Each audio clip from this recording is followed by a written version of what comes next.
So Jimmy, a late goal means we come away with a much deserved point. How are you feeling after that? Yeah, really pleased in the end, Dan. Said to the boys before the game, I said try and go and win the game. Every game we come into in this division, we do try and win it. We try and play it right way, play on the front foot. I said, but if you can't win it, you've got to make sure you don't lose it. And I think for all the effort that we put in today, to be fair, if we'd have come away from here with a defeat, I think it would have been really unjust if we'd have come away empty-handed. I thought we deserved at least a point. And fair play to the lads, they stuck at it. Second half, I thought we were a better side. I think we created the more opportunities. It was just whether it was that little final pass or final touch or, you know, a wayward shot or whatever. But we kept working right till the end for the quality. We didn't hump it into the box. We've worked it wide. Brandon's put an absolute belter of a cross into that corridor between the goalkeeper and the defender, which a striker will just, who plays between the sticks, will love all day, and Killer's come onto it and slid it in. So, you know, sometimes when you get a point, when you're in the injury time, when you're looking at losing the game 1-0, you know, it sort of feels like you've won. So it's important with the 2-week break, with the cup games now, that with the 3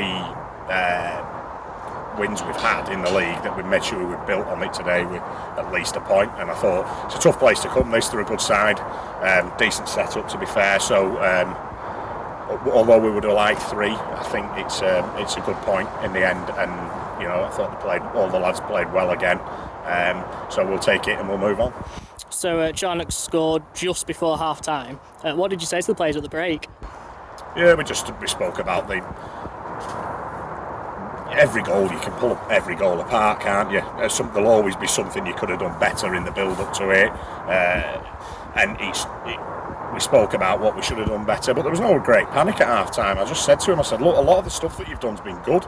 I thought we kept them at bay. They had a couple of openings where they got in down sides of us, but we knew that might happen. And we tried our best to stop it from happening, and I thought we did that well second half. And I said to the lads at half-time, I said, look, you know, let's go out and play on the front foot. Don't go gung-ho, because the next goal will be big. If they get it and go 2-0, then you've got a mountain to climb. But let's go and get on the ball. We actually said, to be fair, I said to him, I said, I actually think you can be a little bit better with the ball. I thought we could just try and play it through the lines a little bit more and be a little bit braver when we were in possession and get our midfield and forwards who were good footballers onto the ball, and rather than just playing long off the goalkeeper or what into the full-back and then going up to the front and playing into Charnock's hands, really. And I thought second half they did that well, and it was a case of not panicking at half time. We'd done a lot well, but we needed to make sure that we just made them small tweaks, sort of shifted the formation slightly, so we could get down the sides, and I thought it worked well. It was a good point in the end. And we had 2 debuts today from both Hoskins and Gamble. Just a little bit on them. Yeah, both lads from Lancaster Uni, and Tom came in and trained with us the other week. He was going to play in the Westmoreland Cup, and then unfortunately it got called off.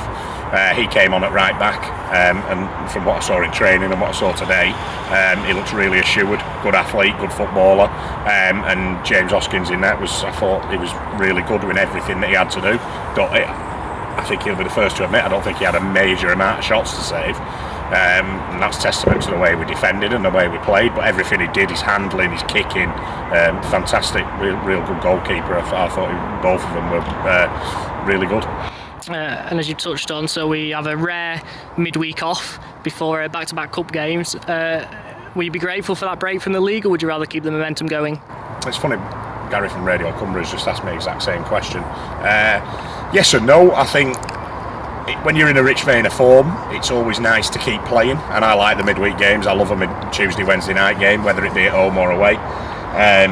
For the squad, do I think it'll be a good thing? Yes, I do. It gives us an opportunity to get a little bit of rest into the legs. We can tailor the 2 training sessions around what we think we need, especially workload wise, because I do think they need to just recuperate a little bit. They've played a lot of football in this early part of the season, so from that perspective it'll be nice, and obviously just to go Saturday for a week, and we can work on things on training pitch, because we haven't had a chance to do a lot on the training pitch. We've been doing Saturday, Tuesday games, and then on a Thursday it's more of a recovery session, so we can do a little bit tactically this week and work on the things that we think we can improve on. We can always improve, and just keep them ticking over, and then go again next week in the cup. So yeah, it's all good. Brilliant. Cheers, Jimmy. Thanks, Dan.